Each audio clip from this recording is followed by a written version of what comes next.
Good morning everyone. I am a student of Mittal Girls College from class BSc B.Ed third year. I am going to explain pests, insect pests and their management under supervision of Dr. Saroj Chahar. So let's start. Content. Introduction, definition of pests, different categories of insect pests, types of pests on the basis of importance, insect management and control. तो सबसे पहले introduction. Insect pest are the main source of biotic stress on crop. जो insect pest है वो एक main source है जैविक तनाव के लिए क्रॉप्स के ऊपर. They are hundred of insect that can cause serious damage to crops and control by chemical pesticides.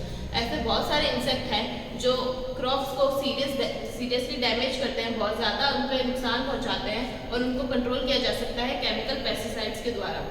Which are the main source of pollution and cause the development and progression of a number of health problems in human and animal. जो chemical pesticides use किए जाते हैं उनकी वजह से pollution होता है जो कि डेवलपमेंट और progression of number of health problems में बढ़ाव के लिए मतलब उनको वो एक मेन कारण है जो ह्यूमन हेल्थ या फिर एनिमल्स के ऊपर, क्योंकि केमिकल पेस्टिसाइड्स के द्वारा क्रॉप्स के ऊपर गलत प्रभाव पड़ता है और उनके क्रॉप्स को हम यूज़ करते हैं उसके द्वारा ह्यूमन और एनिमल पर बहुत सारी डिजीज होती है. Definition of paste. A paste is any animal और प्लांट हार्मफुल टू ह्यूमन और human concerns. The term particularly used for creatures that damage crops, livestock and forestry. जो पेस्ट है वो वर्ड किसी भी एनिमल या फिर प्लांट के जो हार्मफुल होते हैं प्लांट्स ह्यूमन पर या फिर ह्यूमन कंसर्न्स के लिए, तो उसके लिए पेस्ट भी यूज़ किया जाता है. और जो पार्टिकुलर जो पेस्ट वर्ड है वो क्रिएचर्स, उन क्रिएचर्स के लिए यूज़ किया जाता है जो कि क्रॉप्स, लाइवस्टॉक और फॉरेस्ट्री को नुकसान पहुंचाते हैं.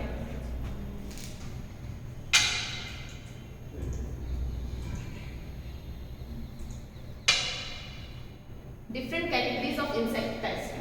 जो पेस्ट की डिफरेंट कैटेगरीज में उनको डिवाइड किया गया है. तो सबसे पहला है regular paste. All those pests that occur most frequently on a crop and have close association with that crop. जो सारे वो पेस्ट जो कि मोस्ट फ्रिक्वेंटली एक ही क्रॉप के ऊपर पाए जाते हैं और उसी क्रॉप का साथ उनका क्लोज एसोसिएशन होता है, तो उनको रेगुलर पेस्ट के अंदर डाला गया है. Example aphids on cotton, thrives of chillies. Aphids जो पेस्ट है वो कॉटन के ऊपर, थ्रिप्स को चिलीज के ऊपर पाया जाता है.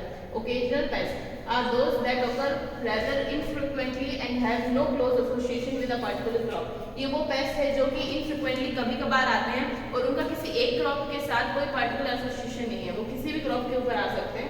Case worm on paddy, mealy bugs on cotton. फिर seasonal pests are those that occur mostly during particular season of the year. ये वो पेस्ट है जो कि एक पर्टिकुलर सीजन में ही आते हैं क्रॉप के ऊपर. एग्जाम्पल ग्रास होपर्स और राइस इन खारिफ सीजन. जो ग्रास होपर्स है राइस क्रॉप के ऊपर खारिफ सीजन के अंदर. Sporadic pest insect which occur in few isolated localities. Example rice ear head bug, slug caterpillar. ये वो पेस्ट है जो कि आइसोलेटेड, जो अलग शहर से दूर वो लोकेलिटीज में आते हैं उन क्रॉप्स के ऊपर, जैसे rice ear head bug, slug caterpillar. Persistent pests are those that occur on crop almost throughout the year. ये वो पेस्ट है जो पूरे साल एक क्रॉप के ऊपर आ सकते हैं कभी भी किसी भी टाइम पे. Example scales and mealy bugs और number of crops. Epidemic pests are those that occur in a severe form in a region or a locality at a particular season or time. एक particular season या फिर एक particular time में ये पाए जाते हैं एक मतलब पर्टिकुलर लोकेलिटी के अंदर, जैसे जवार, locust etcetera. Endemic pests are those that occur regularly and confined mostly to a particular area or locality. एक ये वापस वही है, रेगुलरली एक पर्टिकुलर एरिया और लोकेलिटी में पाए जाते हैं, जैसे वाइट ड्रबिंग, Nanded, spring moth in Mehkar area of Buldhana etcetera. ये जगह का नाम है नंदेड़ और महकार एरिया बुल्गाना के अंदर. Types of pest on the basis of importance. सबसे पहले agricultural crop pest. Stem borer, shoot fly, Deccan wingless, टिड्डी, आर्मीवॉर्म, टिश्यू बीटल्स, एफिड्स. ये सारे पेस्ट के नाम है. वो attacks on important crops like जवार, बाजरा, वीट, कॉटन, शुगर है. ये इंपॉर्टेंट क्रॉप्स लाइक जवार, बाजरा, वीट, कॉटन और शुगरकेन के ऊपर अटैक करते हैं. Stored grain paste. About 30 species of moth commonly affect food ends and grain products. Most of pests are either beetles or moth.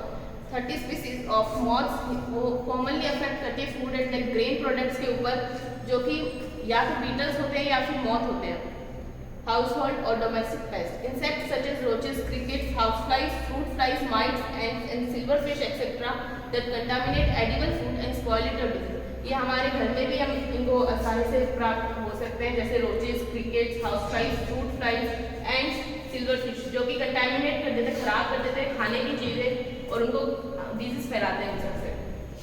Spreading agents are generally kept under this group, जो disease फैलाने वाले agents हैं जैसे कि paste, सब उनको इस group के अंदर डाला गया है। Structural paste under this category primarily destroys things है such as wooden frames, doors, furniture, fencing pests, library, bookstore, paper, cardboard etc. इसके अंदर जो पेस्ट आते हैं वो उन चीज़ों को खराब कर देते हैं, जैसे वुडन की जो चीज़ें होती हैं, wooden frame, door, furniture, fencing, जैसे कि दीमक होती है। वेटरनरी और medical paste, insect that harm domestic animals like goats, chickens, horses, kettles etcetera. ये हमारे जो पालतू पशु होते हैं उनके ऊपर हमें पाए जाते हैं, उनके ब्लड सकिंग इंसेक्ट होते हैं, उनका खून चूस के ये जीवित रहते हैं, जैसे कि bed bugs, mosquitoes, steel flies domestic animals के ऊपर होते हैं और उनको एक्टोपैरासाइट भी कहा जाता है। Forestry and nursery pest of aesthetic plants insect such as nectar, suckers, aphids and fish damage nursery plants. जो नर्सरी में प्लांट्स को रखा जाता है ये उनके ऊपर पाए जाते हैं, उनका नेक्टर मतलब उनका जो रस होता है उसको चूसते हैं और उनको खराब कर देते हैं, जैसे कि bath beetle, termite, gall insect, bath spider etcetera. ये अब जो 8 मेन इंसेक्ट्स हैं, पेस्ट हैं, उनको बताया गया है, major insect pest of agricultural importance. सबसे पहले jowar stem borer, red cotton bug, brinjal fruit borer, mango stem borer, pulse beetle, rice weevil, Rhyzopertha dominica, Tribolium कैस्टिनम।